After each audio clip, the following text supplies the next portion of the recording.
ये भी एक रोल मॉडल क्वेश्चन है।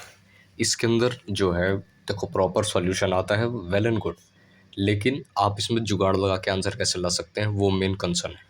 तो देखिए यहाँ पे सरकम सर्कल और इन सर्कल की बात हो रही है, तो कोई भी पॉलीगन जो होगा ना वो कहीं ना कहीं इसी प्रकार का होगा, ऐसे ऐसे और ऊपर चलता गया और उसका ऐसे इसको टच करता एक सरकम सर्कल होएगा और ऐसे करता एक इन सर्कल होगा।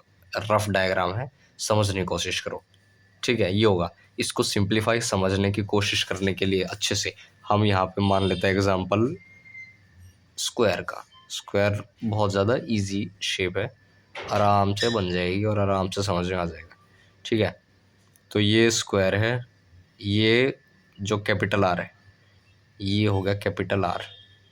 ठीक है, ये हो गया स्मॉल आर, ये हो गया थीटा। तो capital R cos theta equal to small R, दिख रहा है यहाँ से। अब आप कहोगे नहीं भाई ये इसी में ही है, ट्रायंगल बना लो। ट्रायंगल में भी आपको यही चीज़ दिखेगी, क्योंकि कुछ ना कुछ आप कितना ही कुछ कर लो, अल्टीमेटली ये जो शेप है ना ये बनेगी ही बनेगी। क्योंकि एक ना एक जो साइड होगी वो इन सर्कल के अंदर टेंजेंट होगी, और उस साइड का जो एंड होगा या वो जो साइड होगी वो एक कॉर्ड होएगी बड़े वाले सर्कल के लिए।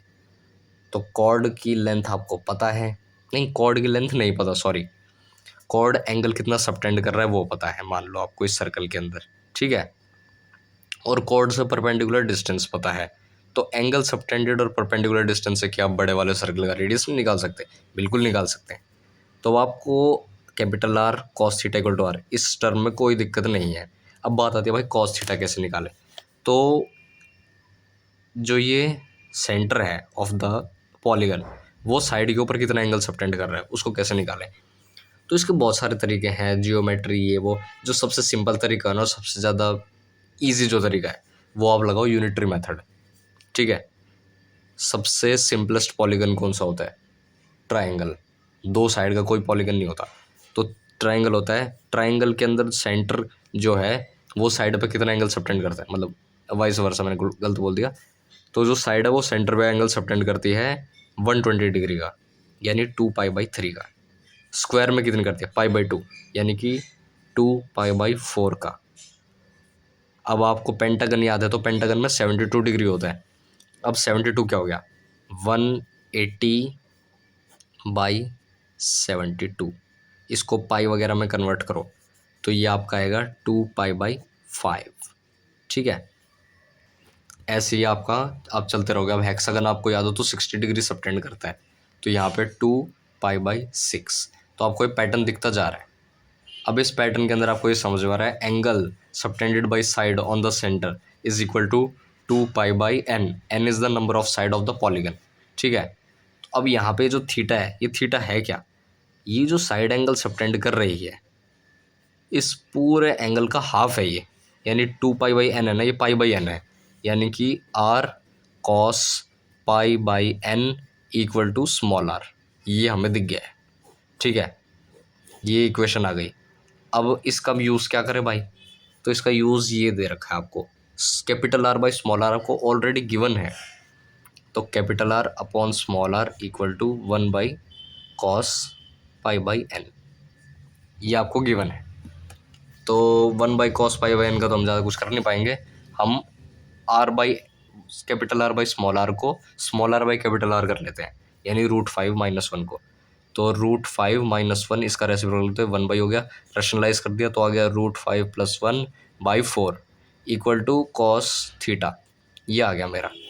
अब √5 + 1/4 आपको याद है कि ये cos 36 की वैल्यू है, तो वेल एंड गुड, आपका आंसर डायरेक्टली आ गया। लेकिन अब मेन ट्रिक यहाँ पे याद है, क्योंकि पेपर के अंदर मैं भूल गया था कि इसके अंदर √5 + 1 की वैल्यू होती क्या है, किस एंगल के लिए ये। तो देखो आपको ये ज़रूर पता होगा, इसको देख के आपको ये चीज़ ज़रूर याद आएगी कि ये 18, 36, 72 इनके ही परिवार का कुछ है। 18 और 36 मेनली, क्योंकि बाकी तो उसको ही 90 माइनस साइन कॉस को कन्वर्ट करके आ जाते हैं। तो ये 18 और 36 में से कोई एक है। आपको ये पता है यहाँ कॉस की लड़ाई हो रही है। ठीक है, अब आपको ये डाउट है कि ये 18 या 36 है क्या है। तो इसका सबसे जो वेल एंड गुड वो है ना तरीका, वो ये है कि एक जो नूब बच्चा है, जो नूबड़ा है, वो यहाँ तक सॉल्व करेगा और फिर वो आगे छोड़ देगा, क्योंकि उसको याद नहीं आ पा रहा कि √5 + 1/4 क्या है। जो प्रो बच्चा है, प्रो बच्चे को याद है, वो तुरंत करके चला जाएगा।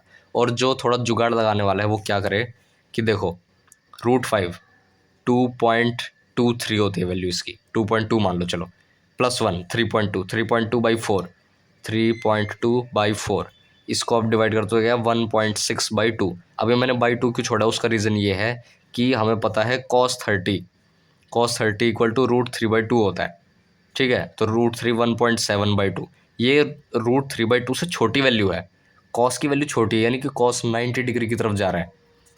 कॉस 0 जो होता है 1 होता है, 90 तक जाते जाते वो 0 हो जाता है, यानी डिक्रीजिंग फंक्शन है।